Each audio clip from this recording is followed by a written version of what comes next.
वो हर वक्त दूसरों के बारे में मनफी ख्यालात रखते हैं। छोटी सी बात हो जाए तो उस पर रोना शुरू कर देते हैं और उनमें एतमाद की भी कमी होती है। कोई फैसला खुद से करते हुए इन्हें बहुत डर लगता है,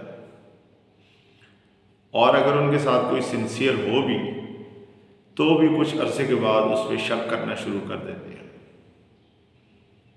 तो इस तरह के लोग दरअसल वो आदतें, उन्हें बिल्कुल आदतों की हद तक नहीं छोड़ना चाहिए, बल्कि वो बेचारे बीमार होते हैं, उन्हें नफ्सियाती इलाज की ज़रूरत होती है, उन्हें हौसले की ज़रूरत होती है।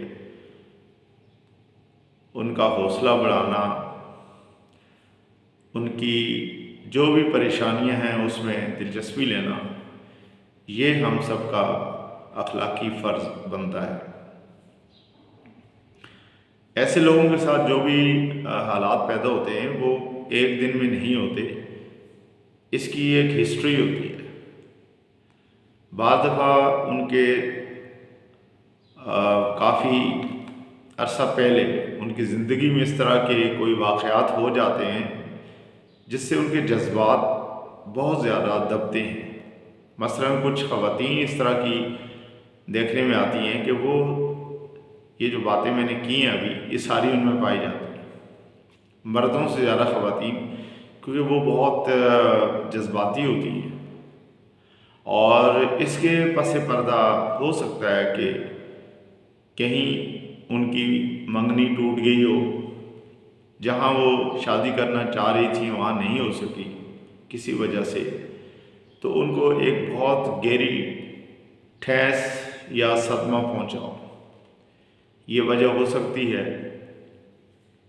उसके अलावा एक वजह ये भी हो सकती है कि उनको हौसला देने वाला ही कोई ना हो। घर में अगर कोई भाई है तो उसने शादी कर ली, शादी के बाद वो अपनी फैमिली को लेकर अलहदा हो गया, वालिदैन या तो हैं ही नहीं, अगर हैं तो वो अपने कामों में मसरूफ़ रहते हैं, उसे कोई पूछता ही नहीं है। और बाकी भी रिश्तेदारों में कोई इस तरह का फ़र्क नहीं है जो उसकी हौसला अफजाई करे, उसकी बात सुने और उसे अच्छा मशवरा दे। आपको पता है कि आजकल हमारी सोसाइटी में इस तरह के बेशुमार केसेस हैं कि लोग मशवरा देने के चक्कर में लोगों को गलत रास्तों पे लगा देते हैं। इसी तरह से ये भी मुमकिन है कि किसी अजीज़ के साथ उनकी बहुत ज़्यादा अटैचमेंट थी और वो चले गए, मेरा मतलब है कि उनकी डेथ हो गई, तो ये सदमा उनके लिए नाकाबिल बर्दाश्त है। इस वजह से भी इस तरह के हालात पैदा हो सकते हैं। एक वजह ये भी हो सकती है कि वो जिस सोसाइटी में रहते हैं वहाँ का माहौल इसी तरह का हो, या ये भी मुमकिन है कि वो अच्छी खुराक ना ले सकते हों या उनकी इस्तात ना हो, तो जिसकी वजह से उनकी बॉडी में विटामिन डी, ओमेगा 3 और B12 जैसे अनासर की कमी हो गई हो, क्योंकि इनकी कमी से भी नफ्सियाती तौर पे इंसान डिस्टर्ब हो जाता है। तो आज हम जो बात करने जा रहे हैं वो ऐसे ही लोगों के इन मसाइल को सामने रखते हुए कुछ इस सिलसिले में एहतियाती तदबीर बतानी है, और कुछ होम्योपैथिक अद्वियात जो इस सिलसिले में बहुत मावन साबित होती हैं उनका हम तज़किरा करेंगे, ताकि ऐसे लोग आसानी के साथ अपने मसाइल को हल कर सकें। तो आइए हम बात करते हैं सबसे पहले इसके लिए क्या एहतियाती तदबीर होनी चाहिए। तो इस सिलसिले में जो तदबीर हैं वो उसमें है कि रोज़ाना वर्जिश की जाए, खुशी के हार्मोन्स इससे पैदा होते हैं। मुराकबा या दुआ करें, जहन को सुकून मिलता है और मस्बत ख्यालात पैदा होते हैं। अच्छी नींद करें, इससे इंसान को बहुत उसकी थकावट ख़त्म होती है और उससे सुकून मिलता है, क्योंकि एक सेहतमंद इंसान के लिए 7 से 8 घंटे की नींद रोज़ाना ज़रूरी है। अपने ख़यालात को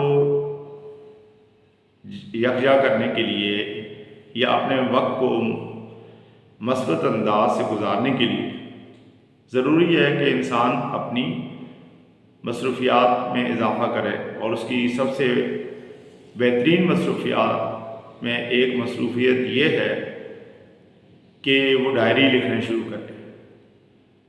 अपनी डायरी में जो उसने ज़िंदगी में अच्छे अच्छे काम किए हैं उनका तज़किरा करे डेट के साथ, और जिन लोगों के साथ वो उस वक्त रहे, जिन लोगों ने उनकी हेल्प की, ये सारी बातें जब वो लिखेंगे तो उनको बहुत अच्छा लगेगा, क्योंकि जब कभी भी वो उसको पढ़ेंगे तो उन्हें लगेगा कि यार उन्होंने ज़िंदगी में बहुत अच्छे अच्छे काम भी किए हैं। तो ये एक अच्छी प्रैक्टिस है अपनी मसरूफियात में इजाफ़ा करने की। इसी तरह से जहाँ तक मुमकिन हो अपनी खुराक पे तवज्जो दें, और वो जो एलिमेंट्स मैंने अभी थोड़ी देर पहले बताए थे, मसलन विटामिन डी की जो अगर कमी है तो वो पूरी हो जाए, विटामिन B12 की अगर कमी है तो वो पूरी हो जाए, ओमेगा 3 की अगर कमी है तो वो पूरी हो जाए, ताकि उनके जहन पे जो इस वजह से जो दबाव होते हैं वो ख़त्म हो जाए। कोशिश करें कि अच्छे लोगों से दोस्ती करें ताकि उनको अच्छी बातें सुनने को मिलें और उनका जहन फ्रेश रहे। अगर वो बाकायदगी से वर्जिश करेंगे तो इससे भी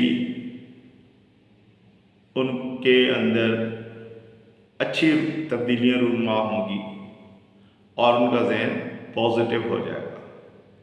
कोशिश करें कि अपना सारा काम, चाहे वो घर का हो या ऑफिस का, उसको टाइम पे अंजाम दें और अपने लिए कुछ वक्त ज़रूर निकालें, थोड़ा सा कहीं घूमने का और अपने रूटीन के कामों से हट के दूसरी तरफ तवज्जो करने का, ताकि उनका जहन ज़्यादा मस्बत तरीके से काम कर सके। तो ये तो कुछ एहतियाती तदबीर थी। अब हम बात करते हैं कुछ होम्योपैथिक अद्वियात के बारे में।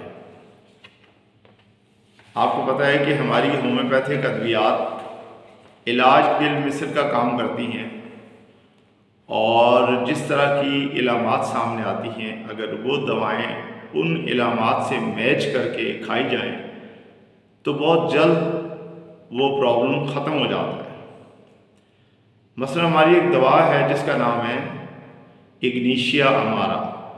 ये 200 की ताकत में ऐसे लोगों को अगर दी जाए जिनको किसी सदमे की वजह से या किसी बग़ैर वजह की वजह से रोना आता हो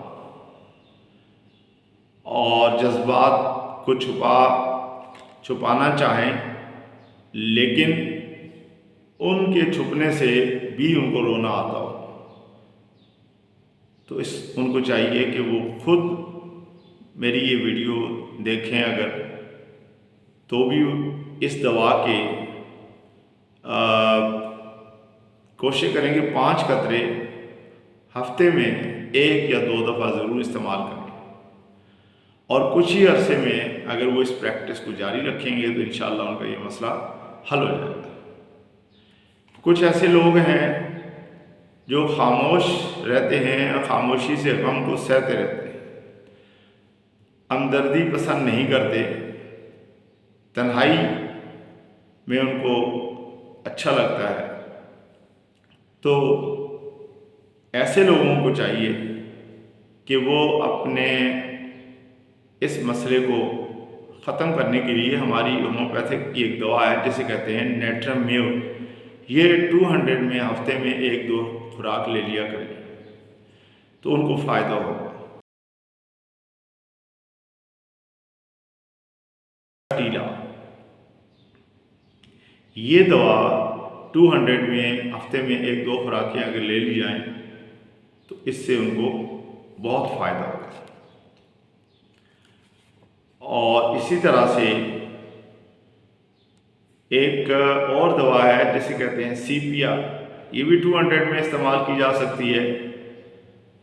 ख़ास तौर पे ख़वातीन जो चिड़चिड़ी हों या घर वालों से दूर रहें, इनमें हार्मोनी तब्दीलियाँ भी हो सकती हैं, तो इस दवा के हफ्ते में 1-2 खुराक लेने से उनको फ़ायदा हो जाएगा। इसी तरह से अगर ये दवाएं, अगर किसी के अंदर एक से ज़्यादा दवाओं की इलामात नज़र आती हों तो वो 2 दवाओं का कॉम्बिनेशन भी इस्तेमाल कर सकते हैं और उनको इस तरतीब से कि एक भी हफ्ते में 1-2 दफ़ा ले ली जाए और दूसरी दवा भी हफ्ते में 1-2 दफ़ा ली जाए। मतलब एक के 2 दिन अलग से रखे जाएं, दूसरी के 2 दिन अलग से रखे जाएं, तो वो सिलसिला फिर इस तरह से कंटिन्यूटी के साथ रहेगा। अगर आप मेरी इन बातों पे अमल करेंगे तो इंशाअल्लाह ज़रूर आपके साथ जो भी इस तरह के मसाइल हैं वो बहुत जल्द ठीक हो सकते हैं। दवाई कोई भी बुरी नहीं होती, उसको हिदायत के मुताबिक लिया जाए तो फ़ायदा होता है। अगर आपको मेरी ये वीडियो अच्छी लगे तो बराए मेहरबानी मेरे चैनल को ज़रूर सब्सक्राइब करें, वीडियो को लाइक और शेयर करें ताकि दूसरे लोगों को भी फ़ायदा हो। याद रहे कि ये जो भी यहाँ पे मैंने बातचीत की है वो एक रिसर्च के बाद ये वीडियो बनाई गई है, बड़ी मेहनत से।